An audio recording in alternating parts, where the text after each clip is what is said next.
And my point was proven. My point has already been proven. You don't see none of the leaders saying nothing. The Muslim leaders saying anything about this. You got a guy, I went on Instagram just this morning, and you see a guy like Tyrese, who's not even a Muslim, but he got respect for Muslims. He see this and he's angered by it. And the Muslim leaders, they're completely African-American Muslim leaders. I don't care about the foreign Muslims because they don't care about our situation anyway. I'm talking specifically to African-American Muslim leaders. If you want to be a leader and you want to stand up there on a minbar and you want to tell people that this is, yeah, the Prophet Sallallahu Alaihi Wasallam, he said, a wolf devours the lone sheep. A wolf devours the lone sheep. You have to be a shepherd. Every shepherd is a leader. The responsibility of the shepherd is to make sure that the sheep are not harmed by not just the wolf, but the wolves. Because the wolves, they don't hunt alone. They hunt together. They're called wolf packs. You have to protect the sheep. But also part of a shepherd is that you have to think like a wolf. You have to know when the wolves is coming. You have to sense them. But also you have to have a connection with the sheep.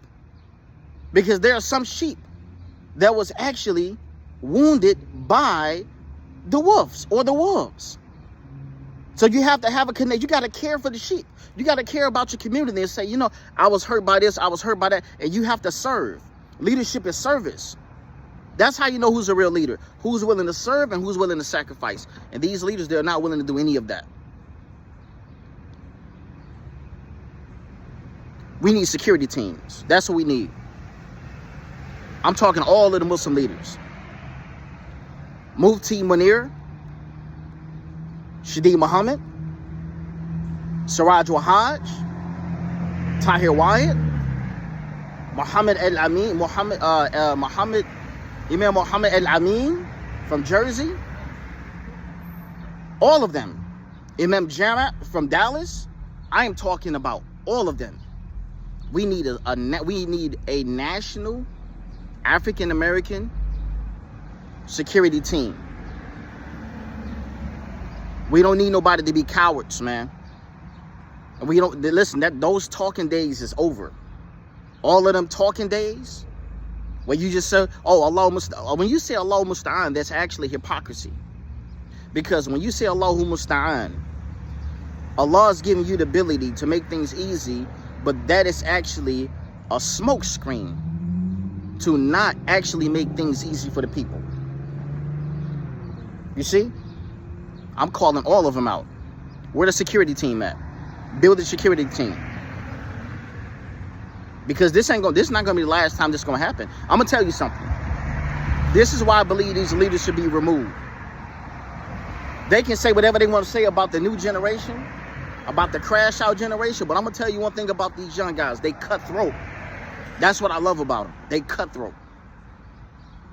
They may not have the knowledge that you have, but they ain't scared. And they're willing to take a risk. That's what leadership is all about. Service and sacrifice. And these leaders, they're not doing this. A lot of these leaders, they're comfortable being home with their wives. They're comfortable being able to go home and get some good sex at night. They're comfortable being with their families. But I'm going to tell you something. At some point, we got to leave here. You got to understand what you signed up for when you say you're a Muslim. What did Allah say in the Quran? Allah says that He have purchased the souls of the believers in exchange for Jannah. What does that mean? That sometimes you will have to put your life on the line to defend this community. Know what you signed up for. You think a blood don't know what he signed up for? When he become a blood, you know that a blood, when a blood becomes a blood, he can possibly be killed by a Crip. You think he don't know that before he become a blood? You think a vice lord don't know that he can possibly be killed by a gangster disciple before he become a VL? You think a GD don't know that he can possibly be killed by a vice lord before he become a GD? You think a black P Stone don't know that he can possibly be killed by a rival gang before he become that gang member? You think the Black Panther Party didn't know that they could be killed before they became Black Panther parties? Is Islam any different? Know what you sign up for, man. All of these leaders, I don't care what none of them have to say. Listen, at this point, I don't need to hear no hadith. I don't need to hear no Quran. I don't need to hear nothing. The only thing that I want to hear is a building of a security team to keep the Muslims safe. I'm not advocating for this, but that's the reason why a lot of the people that become Muslim, they leave Islam. Especially a lot of the new ones. Because the leadership just leave them alone. If I was an imam, listen, subhanAllah, if I was an imam, the very first week, security team, very first week, I don't need no government funded for this masjid. We're going to take the money out of our own pockets and we're going to pay for the lights and gas. And all of the Muslim sisters and the brothers here to go to this masjid, we're going to make sure they're safe. And if anybody come here that try to harm anybody, we're going to off them. No questions, no hesitation. We ain't dialoguing. We ain't trying to escalate the situation. We ain't trying to, what they call it, try to, I don't know the word that I'm trying to use.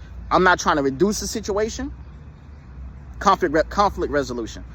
I'm not trying to resolve the issue.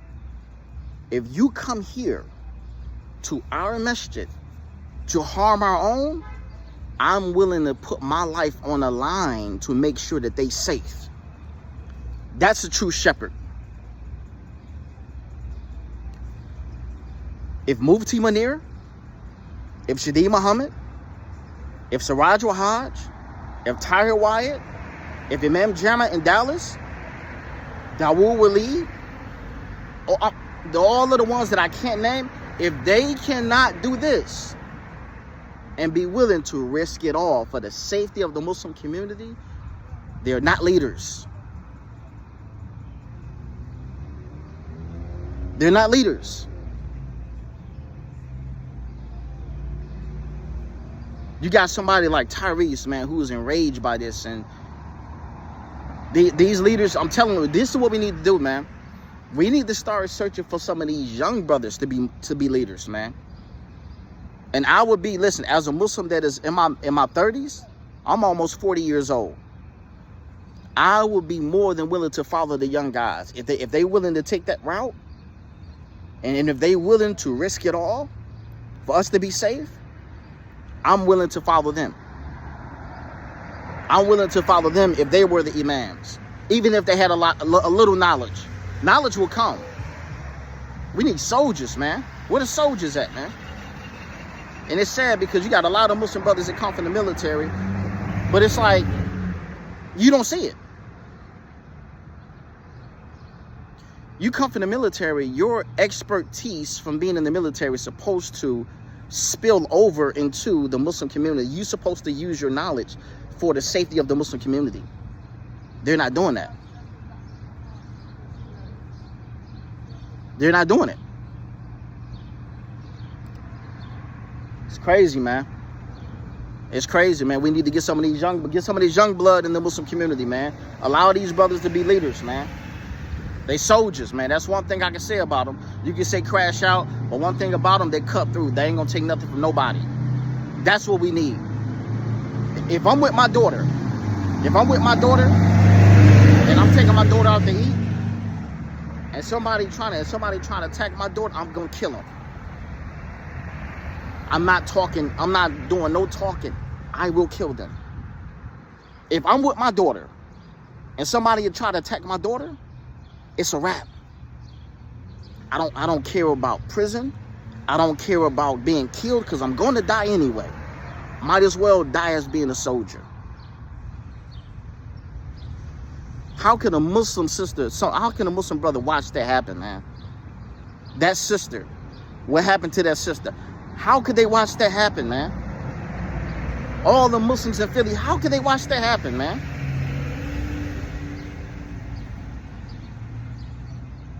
Assalamu alaikum rahmatullah, man. Cowards, man.